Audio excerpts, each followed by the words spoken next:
Good afternoon, everyone, and welcome to Diabetes Sisters Life Class webinar series. Today, we're going to be talking about diabetes and physical fitness. My name is Anna Norton. Many of you know me as a person with type 1 diabetes and also the CEO of Diabetes Sisters. I'll be moderating today's webinar. Many of us struggle to find the perfect fit when it comes to exercising while we're managing diabetes. And we know that it's important to our well-being to stay physically active, but the question is, how do we do that? So today, I'm really pleased to introduce Christel Oerum, who is a certified personal trainer, a blogger, diabetes advocate. She also lives with diabetes since 1997. She leads her life with the motto, "There's nothing you can't do with diabetes." She also writes about health and fitness on her blog, thefitblog.com. She also contributes monthly articles to the Diabetes Sisters newsletter and website at diabetessisters.org. And she will be presenting at our upcoming Weekend for Women conference in October in Alexandria, Virginia. I'd like to welcome Christel now, who's going to lead the next half hour on discussions about diabetes and physical activity. Christel? Thank you, Anna. Hello, everybody. Welcome to this session. So I'm really pleased that somebody has signed in already, and let's just get going.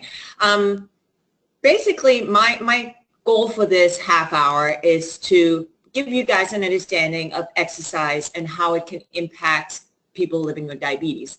And that will lead into, well, what kind of strategies can we apply for ourselves for our blood sugar management? So basically what it comes down is to how to find our formula for exercising safely and effectively with diabetes. And I'm going to be digging way more into what that means. But that's the main components. And the third component is then, well, what kind of exercise is optimal for people living with diabetes, and how do we set ourselves up for success?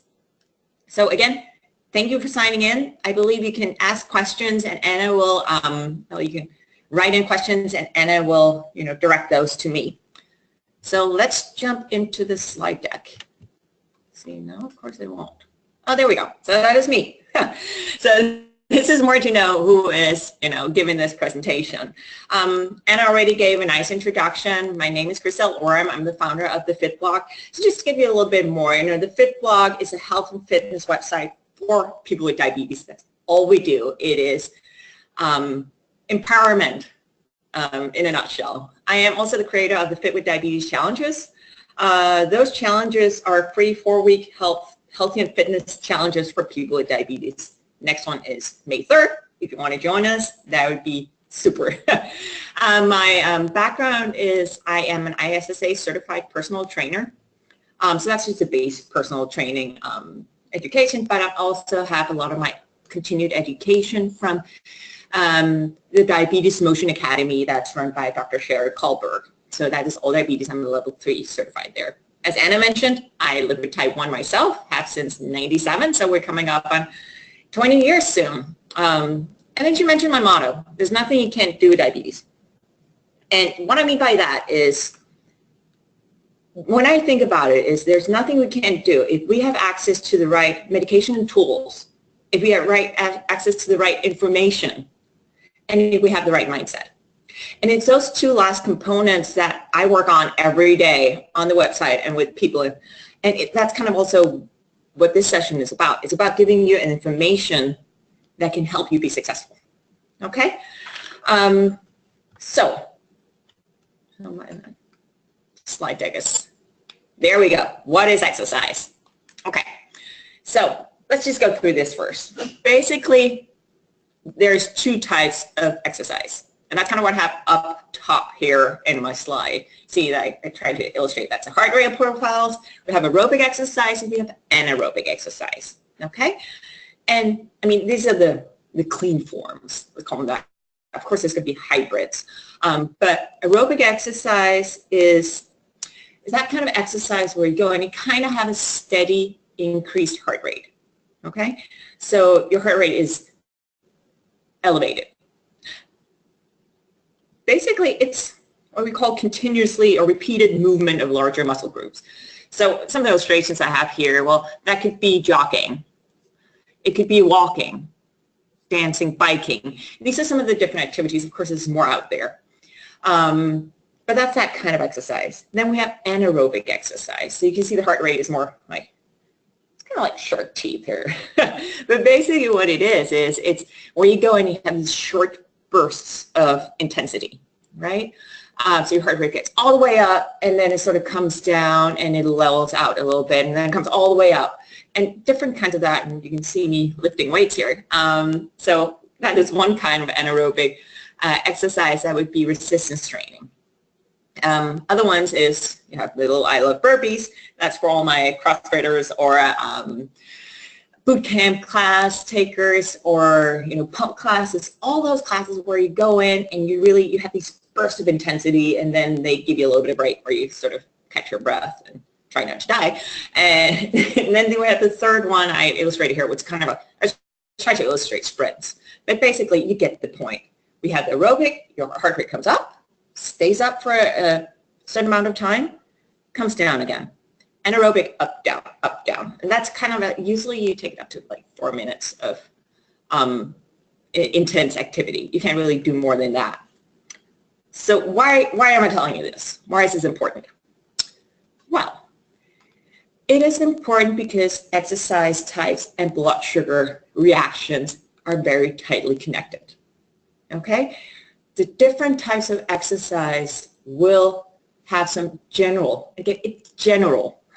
impacts on blood sugars. I'm not saying that this is going to happen 100% to you. That's why we're later going to talk about finding your formula. But this is some of the general responses to this kind of exercise. Okay? So different kind of exercise will have different kind of blood sugar impact. And this knowledge, just me telling you this, means that you already now are equipped with more knowledge, and you can use that knowledge to hopefully reduce exercise-induced hypos or hypers. So let's talk a little bit more about that. So we have the aerobic here on the left-hand side. Remember that your heart rate goes up, it stays up. So we might be jogging or walking fast. The general blood sugar trends, as you can see in the two arrows on your left-hand side that go down, indicates that for the most part, when you engage in aerobic exercise, your blood sugars will decrease, and they will decrease at different levels. For the most part, most people will see a decrease, let's say, on the average of after about like 15 to 20 minutes. Sometimes it takes a little longer. And then we have the little green arrow that flatlines after, because most people, when they stop their activity, well, their blood sugars will flatline, or they might even increase a little bit. I didn't take that in there. So this is really important information, especially for people on insulin or type 2 drugs like Amaryl and Prandin, where they have, because people taking those drugs, as you know, or probably know, has a heightened risk of hypoglycemia during aerobic exercise. So just based on that knowledge, we now know that we need to be careful. What we need to do about it, we'll talk about that in a second. Okay? Also, anaerobic exercise has an impact on blood sugars. But as you can see on my arrows here, it's a little different, right? Actually, a lot of people, when they engage in anaerobic exercise, will see an increase in their blood sugars. So some see a flat line, but a lot of people will see a little bit of an increase. And after they stop, they will see a significant impact on blood sugars 4 hours after. And generally, you say that physical activity would impact blood sugars for up to all the way up to 72 hours after exercise. So that tells us something else, is we not only have to be aware of how exercise impacts us during the exercise, but also after. So we definitely need some different strategies in place. We don't want to experience hypoglycemia during aerobic exercise. We definitely don't want to experience hyperglycemia under anaerobic or hypo after, right? So we want to figure out, okay, how do we engage in these kinds of activities successfully and without, these crazy blood sugar fluctuations? So we have all this knowledge now. Let's talk a little bit about what can we then do about it. Strategies for exercise and blood sugar. Okay? So high level, the two strategies. We can eat more, so specifically carbs. That's kind of what I illustrated with the little burger and the soda here on the left-hand side. That might not be the best example when we talk about exercise, but you know, it gets a point through. Or we can reduce or increase our meds. That's mainly relevant again for those on insulin or the type 2 drugs I mentioned before, Amaryl and Prandian. But that's kind of like the high-level strategies. So just go do that, right? I think we all know it's not that easy. Most people who've been living with diabetes for, let's say, more than a day know this is not easy. It's not just about going out and, you know, eating more, eating less, or whatever. It's fairly complicated. Because it's complicated because it's not just food or meds, right? And it's not just a type of exercise. It's also factors such as what's your blood sugar? You know, what's the level before you go in? What was in an hour before you're going up or down? If you're on insulin, how much insulin do you have on board? What's your active amount of insulin? When did you eat last? What did you eat? Did you have big meal, small meal? Did you include carbs? How long are you going to be exercising for?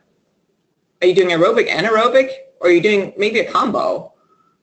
Maybe you're one of those who go out and then you jog out to the forest and you start running hills. Well, then you start aerobic and then you go into anaerobic, right? So all of these things, of course, we need to take into consideration. So let me get you some examples. So let's use me, Christel, as an example. So, and again, this is me. This is not necessarily how it is for you. So I'm going to take you through how you can figure out how the different kind of, you know, all these variables impact you. But for Christel, the example would be, let's say I do cardio. So that would be anaerobic exercise. If I do that, let's say I do it in the morning fasting. Why would I do that? Well, because I enjoy it, and also actually doing fasting cardio, that's the time of day where you have the least risk of exercise-induced hypoglycemia.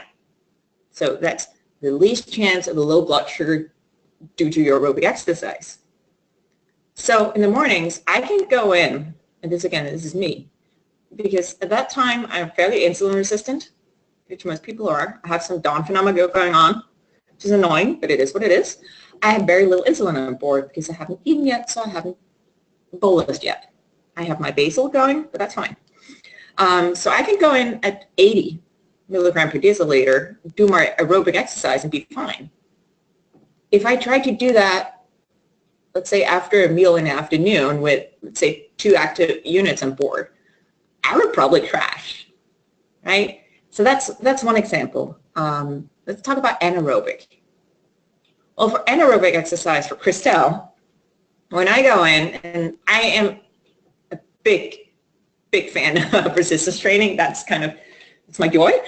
It's something I recommend for everybody, but I know that when I go in and I do that, usually that would be an afternoon or a midday activity for me. I need more insulin on board than I do for aerobic exercise. Because if I don't do that, I will experience really high blood sugars about half an hour into my exercise, my weightlifting session, and that's not worth it for me. I know this. So I know this, that's fine. How can you know, what works for you? How do you know when to eat more or not to eat more, when to reduce or increase your meds? Well, let's talk a little bit about that. So this is where we come into what I call finding your formula for exercising with diabetes. And this is, of course, a little bit simplified. I can give you some very tangible tools in a second as well. But in order to find your formula, I keep saying that, to find your formula is you need to start tracking what you're doing. So first step here, and I tell that to everybody I work with, is regardless of what drugs you're on, which kind of exercise you do, you need to be structured up front and put in the work to figure out what's going on. There's only one way of doing that, and that's by tracking what you're doing. That's a lot of work. I know, but this is not forever. This is about tracking maybe for a week, maybe 2 weeks max, figuring out what's going on, okay? That being said, when I talk about finding a formula, that's not going to be static. So it's not going to be static throughout the day. You might have morning insulin resistance. You have more insulin on board in the afternoon. So you might have different formulas for different time of day. It won't be static over time, meaning that, well, we all change, right? So what works today might not work in a year, because we get older. We all do, right? Our body changes. Our body composition changes as well, and our activity level changes. So that doesn't mean that you have to start over every time, but my point is,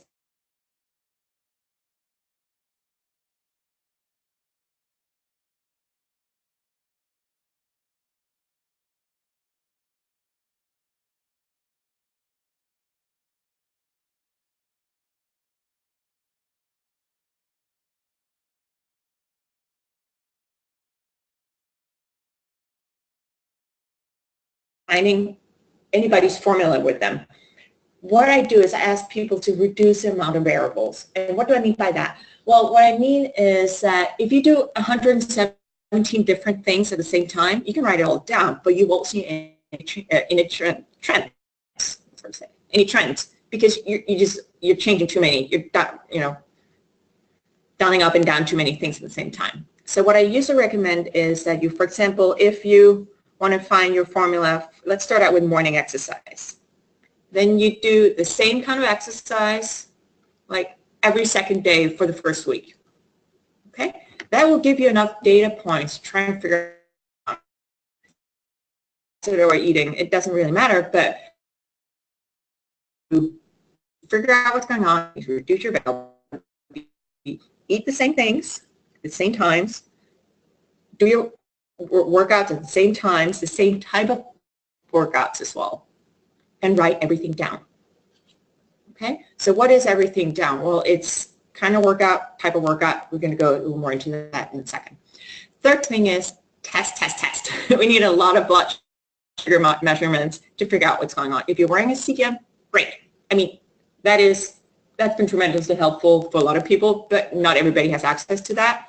You can get really, really far. You get all the way with just testing your blood sugars in the old-fashioned way. And then have patience. It's going to take some time. Again, you won't find your formula in one day because you need a lot of data points. Usually I say you need at least 2 to 3 before you can see anything, right? And then always say accept safe missteps. They will happen, or acceptable. What I talk about here as well, you'll have times where you have high blood sugars, you'll have time where you have low blood sugars. That's okay, as long as you learn from it, as long as it's safe. Safe meaning always bring your gear, always have your blood sugar devices with you, always have your either glucose tabs or juice package or whatever you use to treat low blood sugars. So it needs to be safe. So these are kind of at a high level. So how do you actually do that? Well, I actually don't care how you do it as long as you find a structure that helps you being structured. So on the top here, you can see a sheet of blood sugar and exercise log that you can find on my website. So this is what I use when I work with people in finding their formula. So basically what it does is it gives structure. I actually don't care if you use that, or again, if you use, so that's why I put it with other tracking mechanisms below. If you use a typewriter, for that matter, or a notebook, or whatever you do. The idea is to write down, what day was it, which kind of exercise did I do, what time of day was it, how much insulin, if you're on insulin, did I have on board, what did I eat, when did I eat it, et cetera, et cetera, et cetera. It's structure. Okay? Having structure like that, enough of data points you can compare side by side will help you see trends. So anything works, as I said, notepads. That's actually what I do. Every time I start a new fitness routine or a new, it's called a meal plan, so I change up what I eat. Most people do that. I tend to eat the same thing for a long time.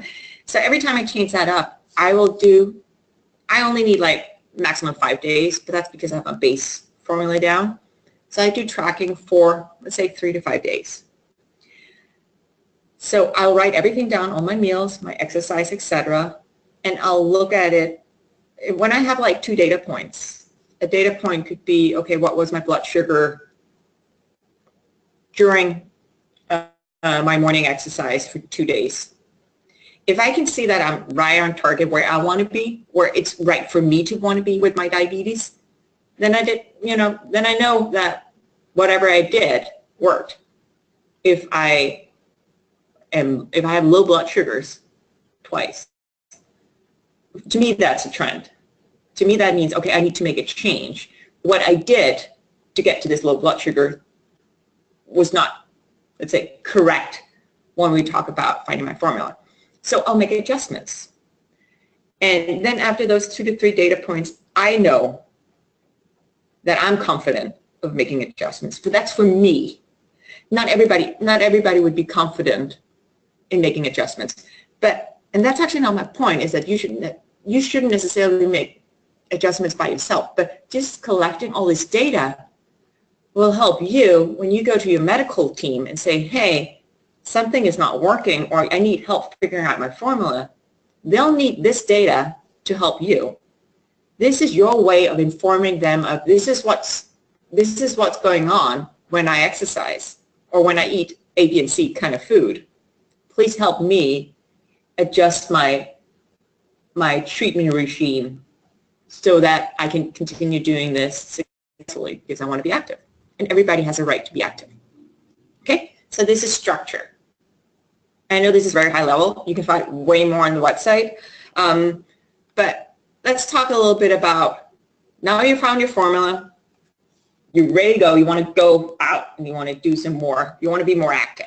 So this is kind of the third part I talked about, in kind of the upfront framing. So what type of exercise is then optimal for people living with diabetes? Well, that depends. Don't you love that? You love that answer. It always depends, right? It depends on what's your goal. So let's say that your goal is to decrease your blood sugar right now. Maybe you're like me. Maybe you have a little bit of insulin resistance going on in the morning. Most people do.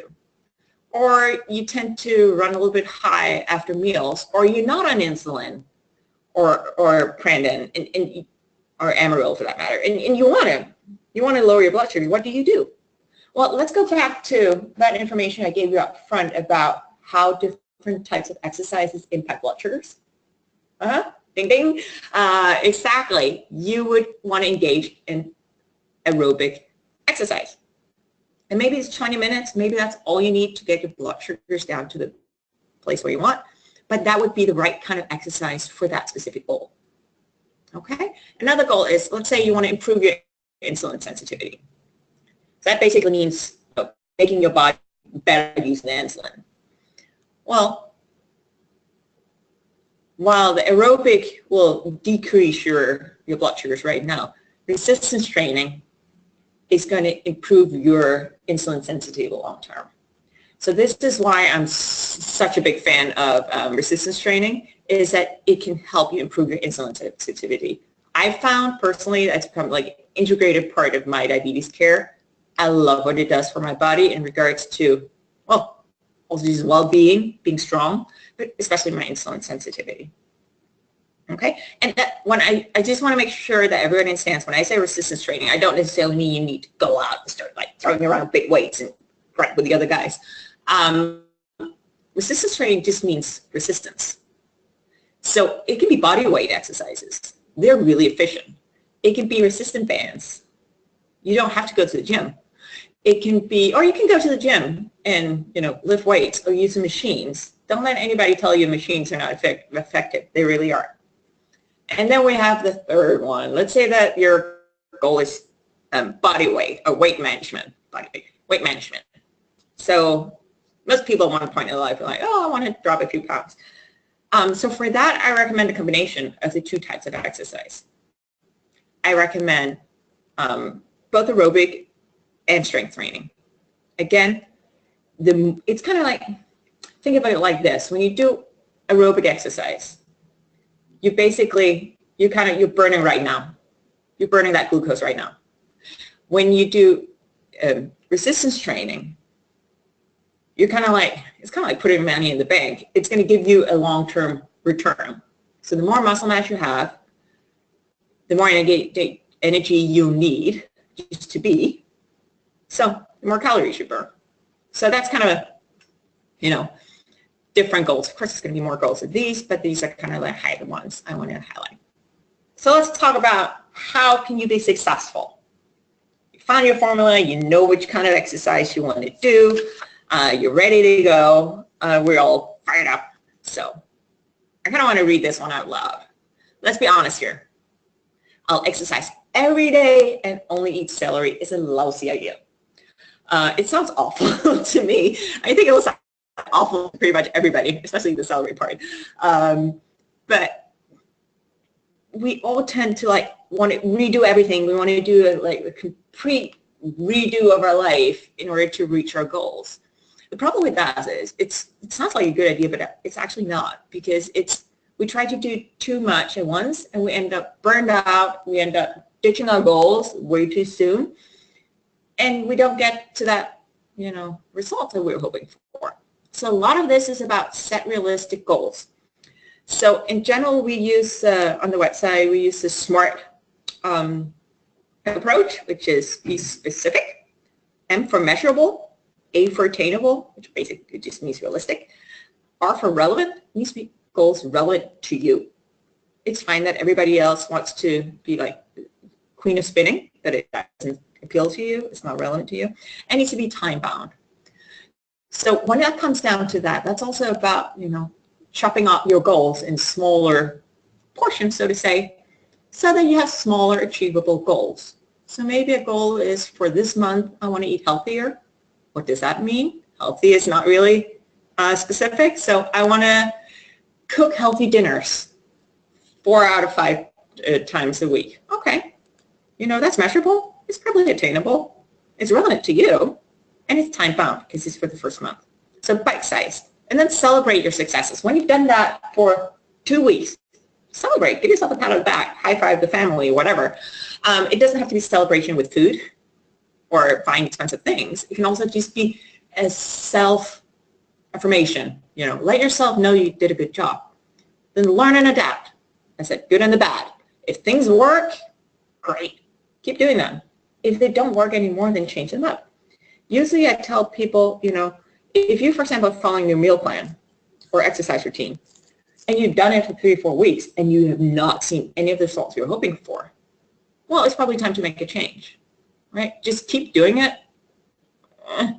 But it's also about sticking with it long enough to see if it works. So just because you don't see the results you want after a week, it's probably too early to just, you know, skip it. And I want to talk about support. So we're already running out of time here. So I want to talk a little bit of your support system, finding your tribe. We don't have to do any of this alone. We don't have to do our diabetes care alone. We don't have to do, you know, our health journeys alone. There are always going to be people around us, either close or far, who want to support us and see a success, which is pretty awesome, actually. So your support system might be in your backyard or in your living room. It might be your family or your friends, or it might be 100 miles away, you know, as part of your broader tribe, your diabetes tribe. Okay? So my point is just, you don't have to do this alone. So that's kind of like, okay, well, what is next? You know, where can you find those resources? Well, you can definitely find a lot of resources on thefitblog.com. Just go there, do a search wherever you want. And there's a ton of resources of Diabetes Sisters work.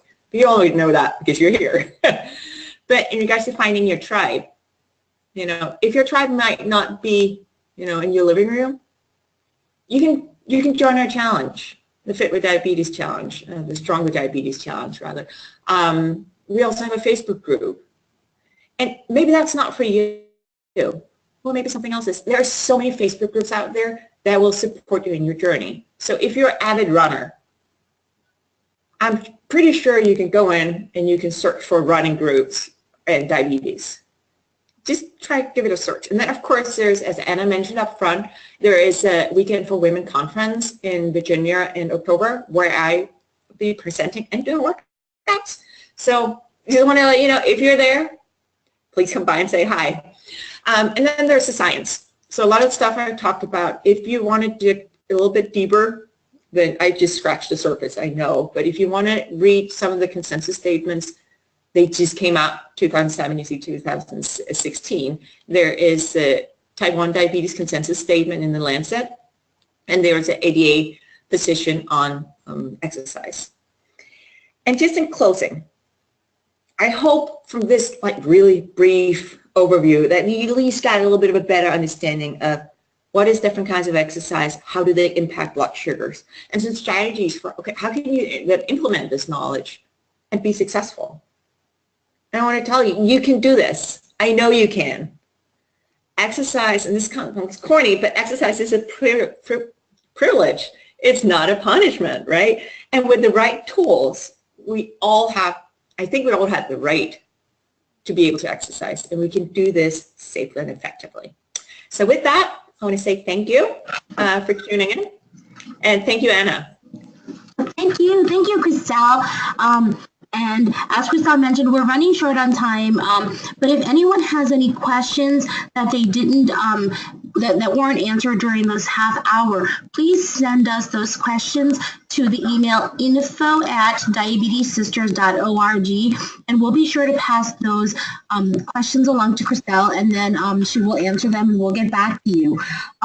Before we sign off, I wanted to thank everyone for registering, participating today. Like you always do, this webinar series would not exist without your presence every month that we hold a webinar.